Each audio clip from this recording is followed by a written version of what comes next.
அந்த ஹச்சு விளம்பரத்தில் வரக்கூடிய நாய் மாதிரி நம்ம ஆயிட்டோம். இப்போ பரபரப்பு என்னடானாக்கா, சமீப காலங்களில் விவாகரத்து அப்படிங்கிற ஒரு விஷயம், டைவர்ஸ் அப்படிங்கிற ஒரு விஷயம் அதிகமாகவே பார்க்கப்படுது. சில பல மாதங்களுக்கு முன்னாடி தான் ஜிவி பிரகாஷ், ஏஆர் ரகுமானுடைய சகோதரியினுடைய மகன் ஜிவி பிரகாஷ் தன்னுடைய காதலித்து திருமணம் செய்து கொண்ட மனைவியை பிரியணும் அப்படின்னு அவங்க அறிக்கை விட்டாங்க. இதற்கு இடையிலேயே தான் தனுஷும் ரஜினிகாந்தனுடைய மனைவியும் ரஜினிகாந்தனுடைய மகளுமான தனுஷும் அவங்க பிரியிறாங்க அப்படின்னு ஒரு பரபரப்பு கிளம்பிச்சு. இடையில ரஜினிகாந்த் உடல்நல குறைபாடு கொண்டு ஆஸ்பத்திரியில் இருக்கும்போது அப்போ மகள் இருந்து பார்த்துக்க தனுஷும் வந்து பார்த்ததாகவும், திரும்ப பேச்சுவார்த்தையெல்லாம் நடக்குது, ரஜினிகாந்தனுடைய உடல் நலன் கருதி திரும்ப சேர்ந்துருவாங்க அப்படின்னு எல்லாம் சொல்லப்பட்டது. ஆனால் இப்போதைய இன்றைய நிலவரப்படி நவம்பர் 27 தீர்ப்பு வரப்போகுதுன்னு, நாங்கள் சேர்ந்து வாழ விருப்பமில்லை, அதனால பிரிந்து வாழ்றது அப்படின்னு சேர்ந்து முடிவெடுத்திருக்கோம் அப்படின்னு சொல்லியிருக்கிறாங்க. பிரிஞ்சு வாழறதுன்னு சேர்ந்து முடிவெடுத்துட்டாங்க ரெண்டு பேருமே அப்படின்ற மாதிரி இதாயிட்டு இருக்கு. இந்த நிலையில இசை புயல் உலக அளவுல கொண்டாடப்படுகிற ஏஆர் ரகுமான் அவர்கள் தன்னுடைய மனைவியை விட்டு பிரியறதாக ஒரு ஸ்டேட்மெண்ட்டை ரகுமான் மனைவியும் சொல்லியிருக்காங்க, ரகுமானுடைய மகனும் ரகுமான் சார்பா தெரிவிச்சிருக்காரு. இதற்கு இடையில விஜய் சங்கீதா ரெண்டு பேரும் பிரிஞ்சிட்டாங்க போல இருக்கு, அவங்க திரும்ப பழையபடி லண்டனுக்கே போயிட்டாங்க போல இருக்கு அப்படின்ற ஒரு பேச்சும் இங்க இருந்துகிட்டே இருக்கு. சரி, சினிமாவில் தான் இப்படியா அப்படின்னு நம்ம நினச்சிக்கிட்டே இருக்கணும்.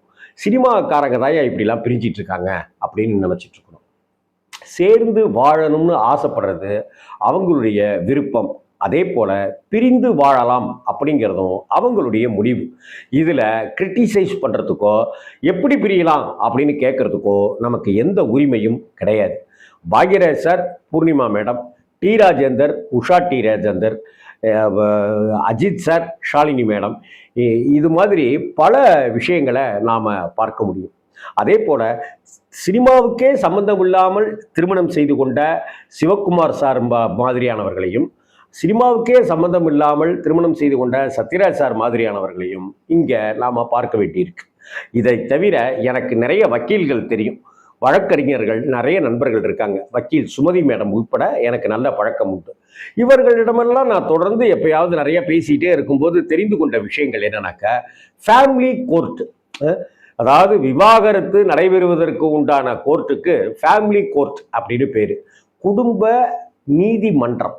அந்த குடும்ப நீதிமன்றங்களில் கடந்த 10 வருஷங்களுக்கு முன்னாடி விவாகரத்து அப்ளை பண்ணவங்களுடைய எண்ணிக்கையை விட இன்னைக்கு 7 மடங்கு அளவு விவாகரத்துக்கான நோட்டீஸ், அந்த விவாகரத்துக்கான கோரிக்கை 7 மடங்கு உயர்ந்திருக்கு அப்படின்னு வழக்கறிஞர்கள் எனக்கு வருத்தத்தோட தெரிவிக்கிறாங்க. ஆக இங்க சமூகத்திலையும் கூட, நம்ம குடும்ப கட்டமைப்பிலையும் கூட பிரிந்து போய்விட்டதாக சொல்பவர்கள் நிறைய பேர் இருக்காங்க. இப்போ 2 நாளைக்கு முன்னாடி ஒருத்தங்கள்கிட்ட பேசிட்டு இருக்கும்போது, திருமணமாகி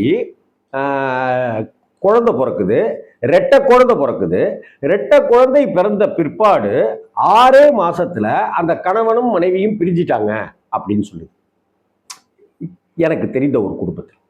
அதே போல ஒரு பையன் ஒரு பொண்ணை கல்யாணம் பண்ணிக்கிறான், 1 வருடத்துக்கு பிறகு 2 பேரும் டைவர்ஸ் பண்ணிடுறாங்க.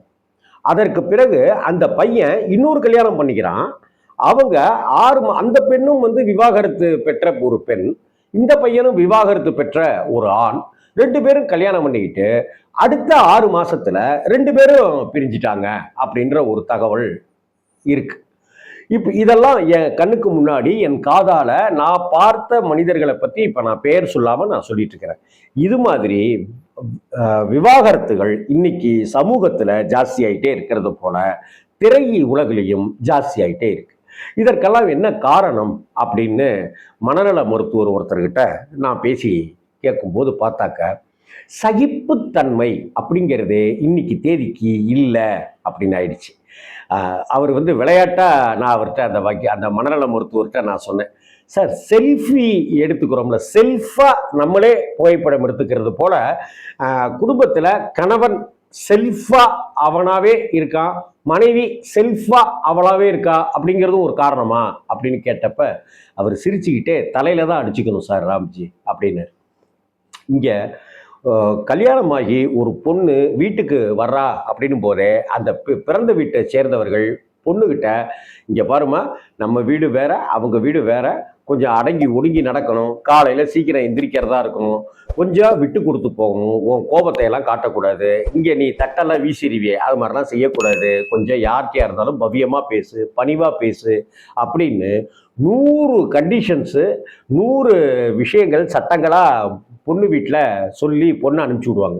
அதே போல் பொண்ணு வந்திருக்கிற போது அந்த ஆண்கிட்ட, மாப்பிள்ளைகிட்ட, மணமகன் கிட்ட அந்த பெண் மாப்பிள்ளை வீட்டார் வந்து 100 விஷயம் சொல்லுவாங்க. இதை பாடுறா, நேத்திக்கு வந்து அப்படிலாம் இருந்த நேத்திக்கு வரைக்க, ஆனால் இன்னைக்கெல்லாம் அப்படிலாம் இருக்கக்கூடாது.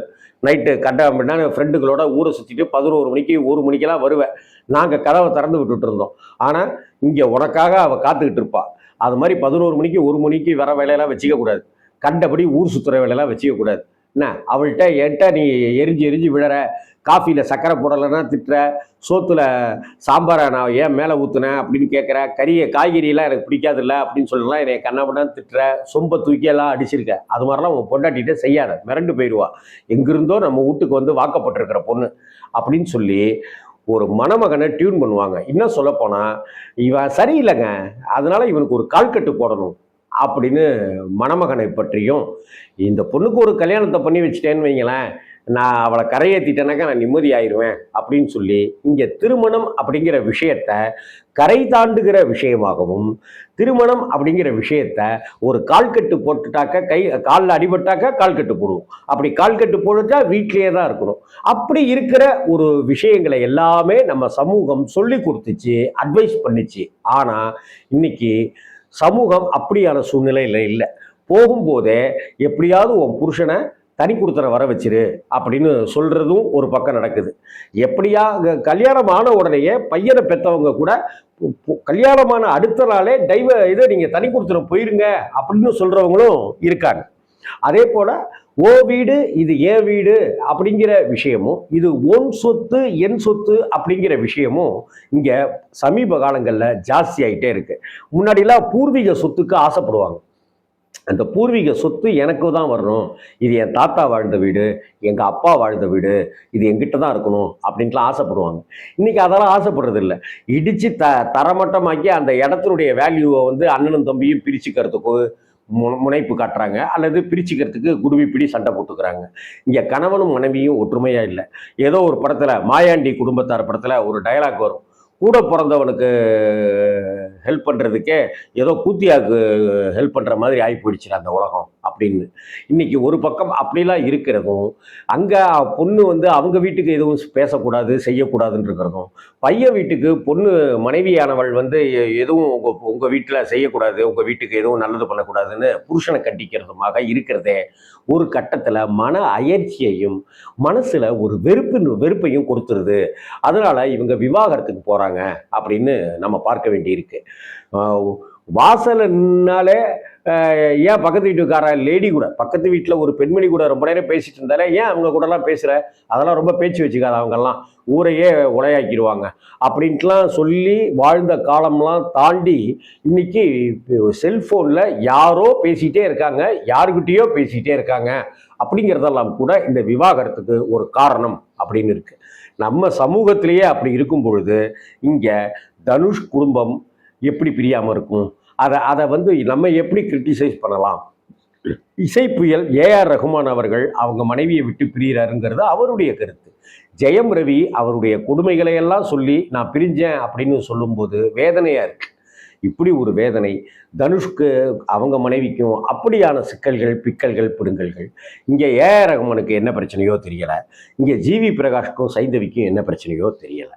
இப்படி திரையுலக பிரபலங்கள் இது விவாகரத்து செய்கிறதும், இவங்க எப்படி விவாகரத்து செய்யலாம், இந்த ஆளுக்கு அந்த பொம்பளை கூட தொடர்பு, இந்த பொம்பளைக்கு அந்த ஆளோட தொடர்பு அப்படின்னு உடனடியாக நம்ம பேசுறதும் கொச்சைப்படுத்துகிற மாதிரி தான். அவங்களுடைய வாழ்க்கை, அவர்களுடைய விருப்பங்கள் என்ன, சேர்ந்து வாழணும்னு அவங்க ஆசைப்பட்டாங்க, சேர்ந்து வாழ்ந்தாங்க. இப்போ பிரியணும்னு முடிவு பண்ணிட்டாங்க, பிரியிறாங்க. ஆனால் அவ்வை சண்முகியில் கமல் ஒரு இடத்துல டயலாக் சொல்லுவார், கிரேசி மோகன் சார் எழுதியிருப்பார், அதைத்தான் இங்கே சொல்ல வேண்டியிருக்கு. என்னென்னா, ஒரு கணவனும் மனைவியும் விவாகரத்து செய்யலாம், ஆனால் ஒரு அப்பா அம்மா விவாகரத்து செய்யக்கூடாது. வணக்கம்.